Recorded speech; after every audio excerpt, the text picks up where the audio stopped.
मैं बस निकलने ही वाली थी यार, वो आदि के ट्यूटर आने वाले हैं तो मैं बस उन्हीं का वेट कर रही हूँ। नमस्ते मैडम। नमस्ते, आप कौन? आपके बेटे आदि का होम ट्यूटर। प्रिया, मैं कॉल बैक करती हूँ अभी। तुम नितिन हो? जी। आओ अंदर। एक मिनट, ये चप्पल आप बाहर उतार देना प्लीज, क्योंकि हम बाहर के स्लीपर्स ना घर में यूज नहीं करते हैं। Okay. So coming straight to the point, आप मेरे बेटे को पढ़ा पाएंगे? यस मैम, मैं एक एक्सपीरियंस टीचर हूँ और मैंने कई बच्चों को पढ़ाया है। मुझे नहीं लगता तुम पढ़ा पाओगे। एक ना इंग्लिश कोट है, मैं हिंदी में एक्सप्लेन करती हूँ। इंसान की पहचान ना उसके जूतों से होती है, और इंसान को पहचानने में ना मैं कभी चूक नहीं करती।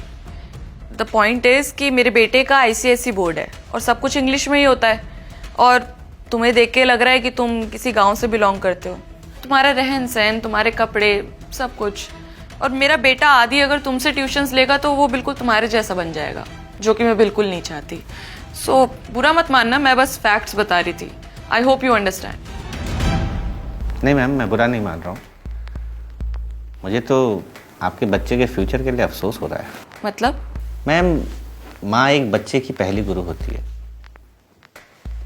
और जिस माँ की ऐसी सोच हो वो बच्चा आगे चलकर क्या करेगा। कहना क्या चाहते हो तुम? मैम, आपने मुझे बहुत कुछ बोला और मैंने आपको बगैर टोके सुना।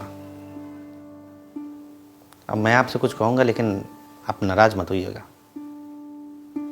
शायद आपने ना अनपढ़ होने की परिभाषा गलत किताब में पढ़ लिया।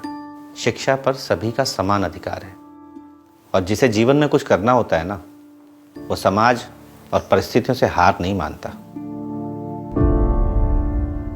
आपने मुझे कहावत सुनाई ना, मैं भी आपको एक कहावत सुनाता हूँ। हिंदी में ही सुनिएगा। जिसे पढ़ना लिखना होता है ना मैडम, वो पढ़ ही लेता है। उसके लिए उसे शहर या अच्छे इंस्टीट्यूट की ज़रूरत नहीं होती, अच्छे कपड़ों की ज़रूरत नहीं होती। अनपढ़ वो नहीं होता जिसे पढ़ना लिखना ना आए। अनपढ़ वो होता है जिसे लोगों की इज्जत करना ना आए, जो दूसरे की शिक्षा का स्तर उसके कपड़ों से आके। गांव वाले ऐसा नहीं करते मैडम, वो सबकी इज्जत करना जानते हैं। हाँ, आपके इस शहर में पढ़े लिखे अनपढ़ जरूर हैं, जो एक मिनट नहीं लगाते दूसरे को बेइज्जत करने में।